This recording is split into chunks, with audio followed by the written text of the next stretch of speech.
ಶಾಸಕ ಕೆಸಿ ವೀರೇಂದ್ರ ಮನೆ ಮೇಲೆ ಮತ್ತೆ ಇಡಿ ದಾಳಿ.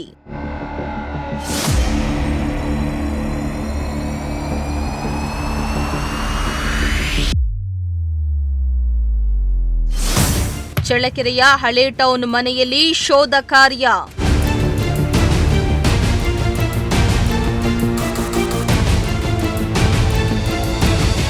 ಚಿತ್ರದುರ್ಗ ವಿಧಾನಸಭಾ ಕ್ಷೇತ್ರದ ಕಾಂಗ್ರೆಸ್ ಶಾಸಕ ಕೆಸಿ ವೀರೇಂದ್ರ ಮನೆ ಮೇಲೆ ಮತ್ತೆ ಇಡಿ ಅಧಿಕಾರಿಗಳು ಇಂದು ದಾಳಿಯನ್ನ ಮಾಡಿದ್ದಾರೆ.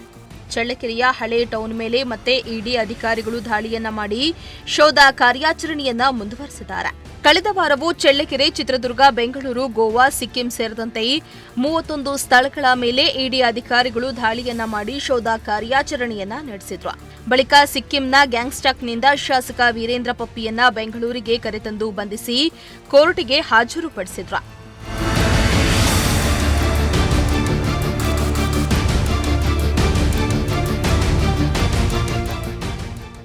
ಕಳೆದ ವಾರ ಇಡಿಯಿಂದ ಬಂಧನಕ್ಕೊಳಗಾಗಿರುವ ಶಾಸಕ ವೀರೇಂದ್ರ ಪಪ್ಪಿ ಇನ್ನು ಇಡಿ ಅಧಿಕಾರಿಗಳ ವಶದಲ್ಲಿದ್ದಾರೆ. ಕೋರ್ಟ್ನಲ್ಲಿ ಬೇಲ್ ಕೂಡ ಸಿಕ್ಕಿಲ್ಲ. ಇಡಿ ಅಧಿಕಾರಿಗಳ ವಶದಲ್ಲಿರುವಾಗಲೇ 2ನೇ ಬಾರಿಗೆ ಇಡಿ ದಾಳಿಯನ್ನ ಮಾಡಿದೆ. ಆನ್ಲೈನ್ ಬೆಟ್ಟಿಂಗ್ ಮತ್ತು ಅಕ್ರಮ ಹಣ ವರ್ಗಾವಣೆ ಕೇಸಿನಲ್ಲಿ ದಾಳಿಯನ್ನ ಮುಂದುವರೆಸಿದೆ. ಇಂದು ಮತ್ತೆ ಮನೆಯಲ್ಲಿ ಇಡಿ ಅಧಿಕಾರಿಗಳಿಂದ ದಾಖಲೆ ಪರಿಶೀಲನೆ ಮುಂದುವರೆದಿದೆ. ಶಾಸಕರ 4 ಐಷಾರಾಮಿ ಕಾರುಗಳನ್ನು ಜಪ್ತಿ ಮಾಡುವ ಸಾಧ್ಯತೆ ಇದೆ ಅಂತ ಆಗಸ್ಟ್ 22ರಂದು ದಾಳಿ ಮಾಡಿ ದಾಖಲೆ ಕಲೆ ಹಾಕಿ ಕಾರ್ಗಳ ಪರಿಶೀಲನೆಯನ್ನ ಇಡಿ ಅಧಿಕಾರಿಗಳು ಮಾಡಿದ್ರು.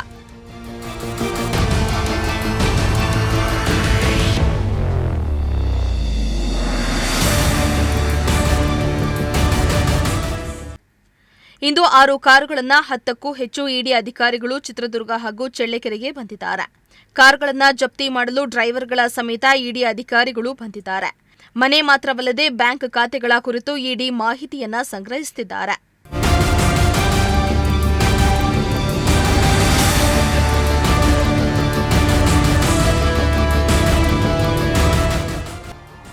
ವೆಂಕಟಾಚಲಪತಿ, ಪ್ರಜಾಶಕ್ತಿ ಟಿವಿ, ಚಿತ್ರದುರ್ಗ.